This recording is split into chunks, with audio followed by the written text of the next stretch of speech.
For those that don't know me, that are meeting me for the first time, I'm a fourth generation astrologer and a high priestess by lineage, both father and mother. And I am here today, as we have been for the last 3 months, and we hope to continue to be monthly, to share a little bit of the updates, the overview of what is happening in our maps. What are the coordinates pointing to? So this particular talk is going to be with the focus on the energies that we are looking into next. And these are the energies of the upcoming new moon in Virgo. Usually when I do these, I cover these from new moon to new moon. These encompass a lunar cycle, which is a measurement of time, a good one. That's why I use it. And it's also one that we can apply, generally speaking, okay? Now remember that all of these energies and astrological alignments are also happening individually. So you are going to have your unique relationship with that, in addition to a lot of the points that I'm going to be sharing here. So what we do here in this time together is we take a look at the energies of the upcoming new moon, the new lunar cycle ahead, and just kind of get a gauge on where we're at. And it's very interesting being in this space where you see so much of, let's just say, the future, right? Or even more so, you see the bigger scope around you. It's not linear. You see the field. The transiting moon is conjunct my Mars right now. So so seeing the field, why was I talking about seeing the field? We come here to look at the month ahead, to see the field that we are entering into. So we can understand our place in it. This is not a prediction. This is not a place to, expect to have your answers, your questions answered, or your mystery solved. This is something that you're going to do.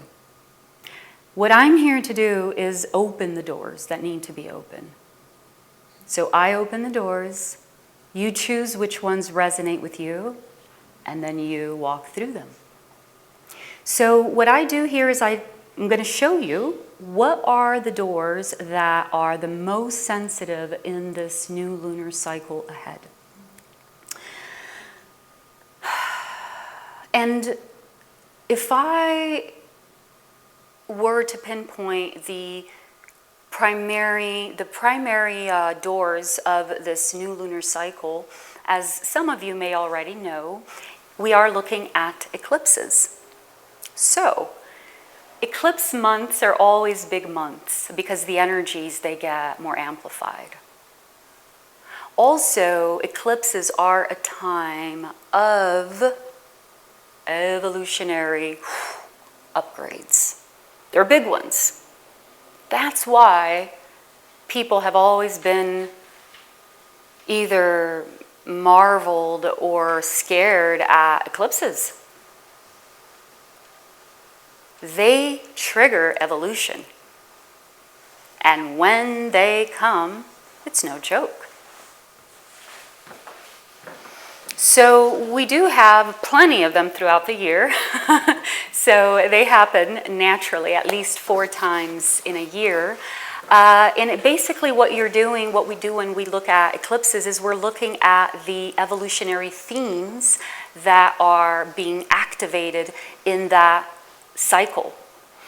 And in this we get a good understanding of the collective evolutionary themes, and we also get a very good understanding of our individual evolutionary themes. See, there's one thing about astrology, and that is when you know your chart, you have no excuses. There's no turning back. Once you know the truth, you know. And then you stop resisting and kicking and screaming because you see that it's not about that. So many times when the trigger points for evolution, like eclipses, come on, it is exactly what you need to help you keep going.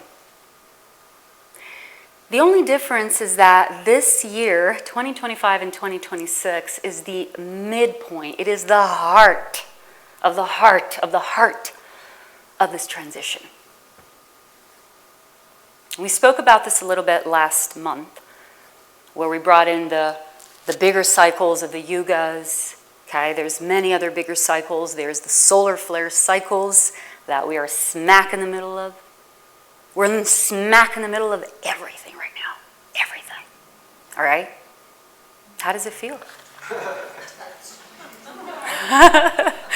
I told one of my students this morning, because I do a 3-hour workshop right before I come here on the energies of the month ahead. And this student has had Pluto conjunct his natal Black Moon Lilith forever, right? And I said to him, it's finally easing up, right? I said, look, if you're still around, if you have not died so far, you're not going anywhere. Oh, trust me. And it's the same for you. If you're here standing in the heart of the heart of the heart, in the middle, literally in the eye of the storm, you're not going anywhere. As a matter of fact, that's a big topic. When we realize that we are not going anywhere, we're staying right here until we figure it out. Even the concept of ascension can be a bit of an escapism for some people. At some point, we have to get practical, real, embodied with our ascension. And that's what this month is about. That's what the eclipses are about. And that's what the upcoming new moon is about.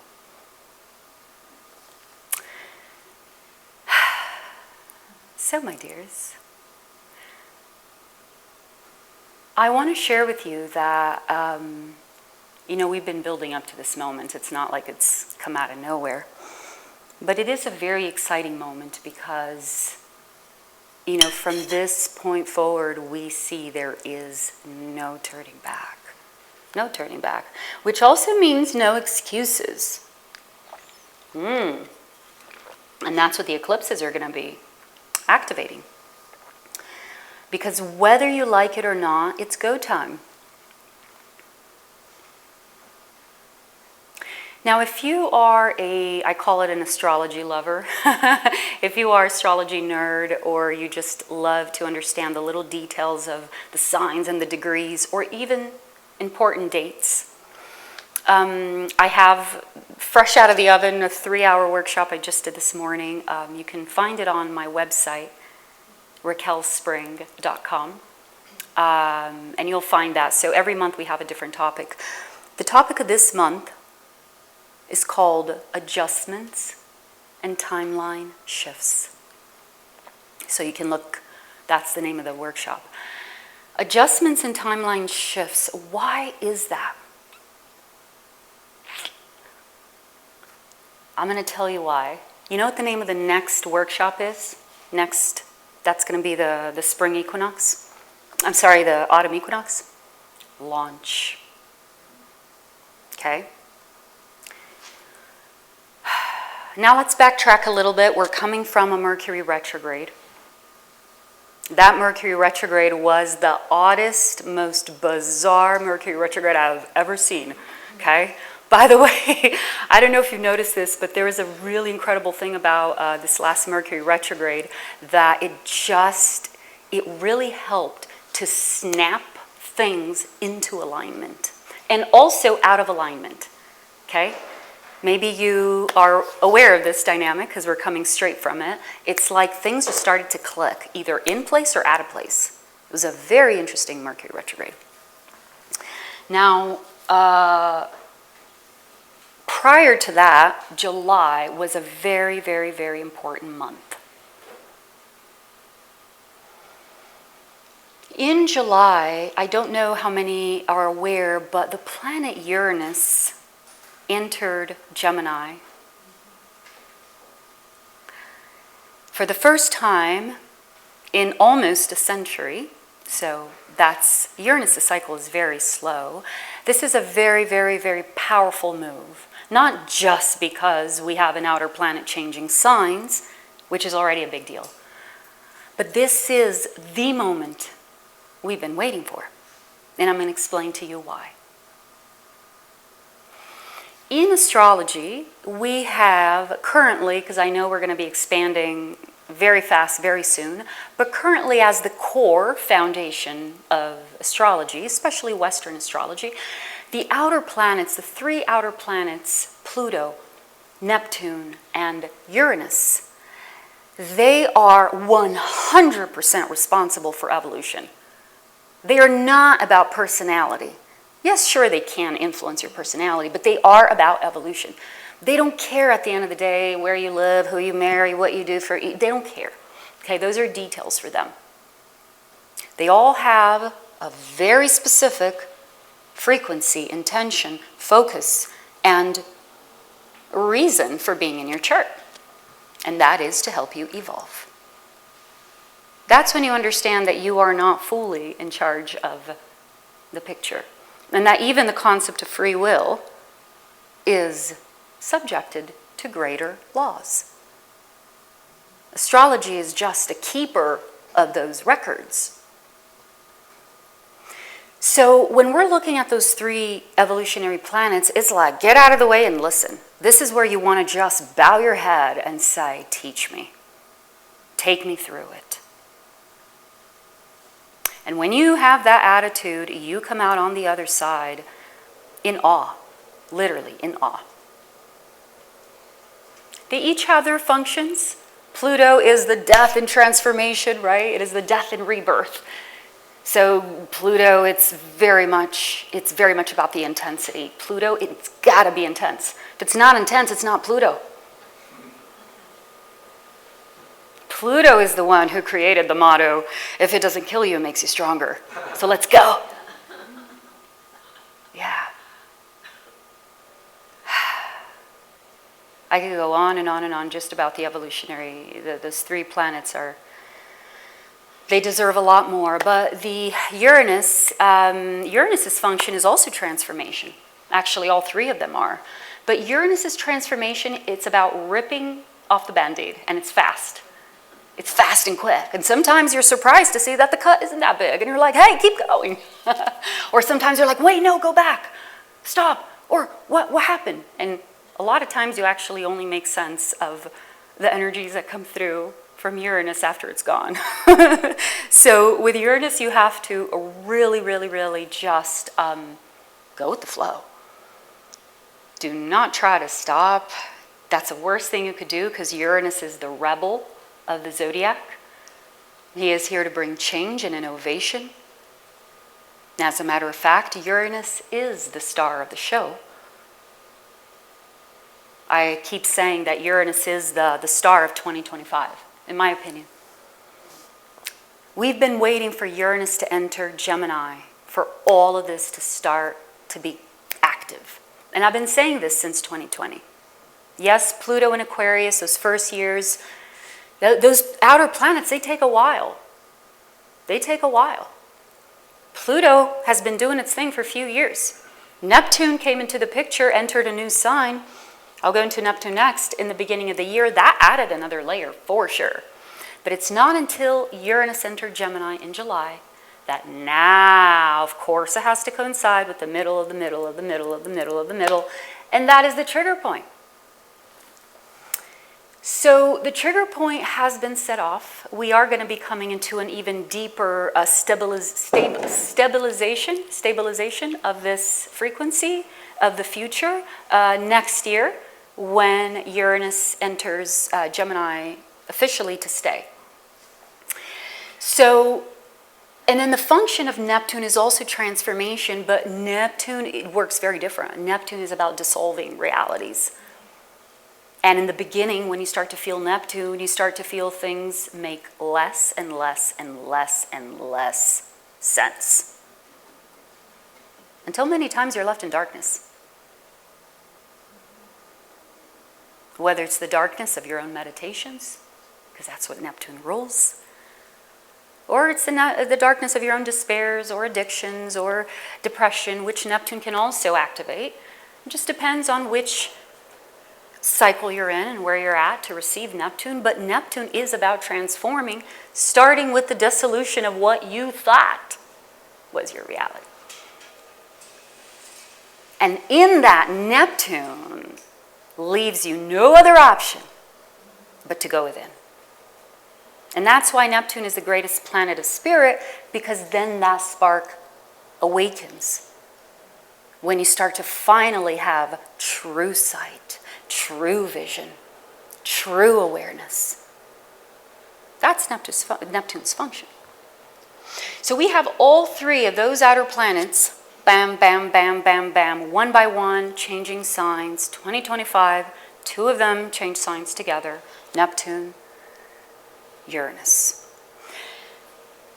Uranus is strategically placed. Now, these are not by chance. This is a sacred geometry that it's forming.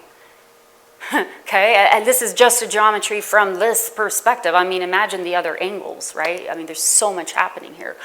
But from this, this 3D perspective, we're looking at the Uranus coming into the picture. And what happens is that Uranus now activates the picture. And now activates all three of the evolutionary planets together. This hasn't happened yet. And this is where we're at today.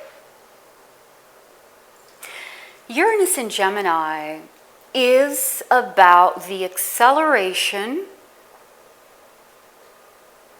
primarily of consciousness. Okay, if we look at Uranus and Pluto, they're both in air signs. And if we are looking at the heart of the intention of a Pluto in Aquarius and a Uranus in Gemini, it is to awaken our consciousness. That's what Aquarius is. Aquarius is consciousness, ruled by Uranus. And Gemini is expression. It's the receiving and the giving of that through the linear mind and the linear communication.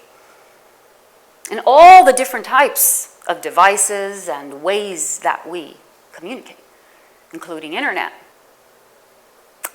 including frickin' ChatGPT, and all the other doors that it's going to be opening for us to evolve.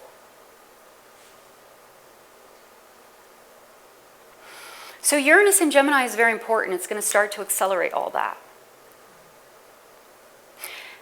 And this coming new moon, all right, is in Earth. It's in Virgo. It's in Earth. Now, let me help you understand something here before we proceed. Because for me, the heart of this talk is the outer planets. It's the evolution of the outer planets. But now we're going to pause and we're going to take a look at the month ahead. This new lunar cycle is spectacular because we have 2 new moons. Very rare, very rare. Very rare to have 2 new moons or 2 full moons in 1 month. And when that happens, it's obviously an important month. Now, this is also a month that we not only have 2 new moons, but we also have 2 eclipses. Very big. Anyway, Virgo is on the map, okay? There are 2 new moons happening in Virgo right now. Well, we're getting ready for. And this means that in your natal chart, your Virgo house is on alert in the best of ways. There's a really big release energy happening there because the South Node is there. And I'm going to talk about what that means generally, but remember there's also the specific ways of what that means for you. Generally, because we are being given a new opportunity for the expansion of consciousness to happen, and the expression from that place too, learning, receiving, interacting from that place, we are letting go of a lot of the outdated earth energies. And I want you to feel into what that means for you. I don't have time to sit here and give examples, but you can tap into what you think that means for the world and what you think that means for you. In the bigger cycle of things, we are in a brand new 200 and plus year cycle of Jupiter and Saturn conjunctions in air, where before, the previous 200 and something years, it was in Earth. That's why we had a really rapid acceleration of Earth energies. But then Earth got so dense, a little too dense in some ways, that we're like, okay, now let's bring in air. So the Saturn and Jupiter conjunctions, they directly influence society. And we just started, in 2020, we just started now a new 200 and something year cycle of new realities for society based on air. It's a big topic. So 2 new moons in Virgo. The first new moon in Virgo that happens on the 23rd of August happens at 0 degrees of Virgo. Ouch. Right in the beginning. No wiggle room for the 1, for the 0, the 1, or the 2, or the first few degrees of Virgo to get away. 0 degree. And guess where the last one is? The eclipse? 29. Bam, bam. Virgo's in the spotlight. Now I have to say, from a High Priestess perspective, I love this because Virgo is such a sacred energy for devotion, for the mission. Virgo represents, above and foremost, service and health. There's a reset happening here. Because of this, we are going to see a lot of people getting more clear on what they're ready for, getting more clear on their next steps, getting more clear on the partners, the people, the circles that they are ready to engage in. Because right now, this is not about doing the right thing. This is about alignment. That's the right thing. Everything else is being recycled and updated. Even alignment is being recycled and updated. Our definitions of everything are changing. So having 2 new moons focusing on Virgo, there is a really big new beginning coming in. And this primarily is speaking about our relationship with health and service. Is work separate from service? Is it possible to have both together? What would it be like to just be here? Those are big questions. This is going to press the button for a lot of people. They're just going to start getting it.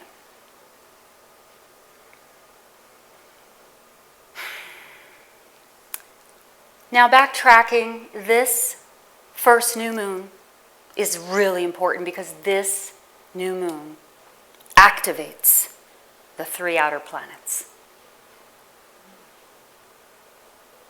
This 0 degree Virgo, bam, activates all 3 outer planets. So it's like having one thing over another, right? It's like, wow, Uranus came into the picture in Gemini. That's what we were waiting for. That's it. The future's here. No turning back. And now we have a new moon that will activate the midpoint of these outer planets. Pluto, Neptune, Saturn. Saturn, and that's a whole other topic. I've talked about Saturn on the other ones, but this is really about awakening a really powerful moment of our evolution, cosmically and individually. And there's no turning back. This new moon is also happening, a 0 Virgo, in a square with 0 Gemini, which is where Uranus is at. So it's signaling change. It looks good though, I have to say. Looks good. Okay? If I could leave you with one message, it would be about coming back to your field, because there is a level of excitement right now happening in the air. For some of the people in the world, there's going to be a lot of despair, okay? As we open September, Saturn goes back into Pisces, and there's a whole lot happening. You know, with health in focus, a lot of the world is going to be having some wake-up calls. So there are some drastic changes. The new moon square Uranus. All of a sudden, oh my gosh, bam, bam, bam. People pushed outside their comfort zones. But on the other hand, there's also a level of awareness that is rising. Consciousness is waking up, and it's getting exciting. We have to agree, right? To some extent, it's getting exciting. Now, this excitement is definitely getting a lot of people to wonder, where should I go next? What's, am I in the right place? Should I do this here now? There is going to be a very big go moment this month opening for a lot of people. If you are plugged into the rest of the world and maybe even the close circle around you, you might tap into everybody's energies, transitioning, transforming, all of that, and it will get overwhelming. People will change their minds. There's still a lot of unknown factors. Just because we are turning the page, it does not mean that we are in stable ground. And that is okay. If we were in stable ground, I think something was wrong. Like, wait a minute. The only stable ground you can find right now is here. And that's the whole point. That means that a lot of plans are going to have to be changed very fast. A lot of people that said they're going to show up, they're not going to. And that's absolutely perfect. Because everything is putting you exactly in the right timeline that you need to be. The only thing that you have to do is learn how to silence the voices and come back to your center. There's a new level of being grounded that's coming into the picture. That's why we have 2 new moons in Virgo. This is about letting go of the old way of the earth, the connection with earth. And this is about a brand new one coming in. So if you've been trying a lot of the techniques to relax and it hasn't really been working, it could just be that they're getting outdated because the whole entire software, the program is getting upgraded. So just relax. I want to invite you now to just come back into that field that we open in the beginning and we're still in. And just open up, expand that bubble, your awareness, to receive this next lunar cycle. The rest of August and September. I could do a whole other talk on the eclipses and the power of that, but the truth is that the eclipses, the new moon, anything you look at in astrology right now is merely answering to the bigger planets that are shifting gears at the same time. That's incredible. Not only at the same time, but also in perfect harmony with each other. You can't make that up. They're conscious. This evolution is conscious. And it is consciousness evolving through us. So when you come back to your space in your bubble, this is what I'm going to say to you. At this time, we've had enough warnings or signs from the universe or proof or whatever.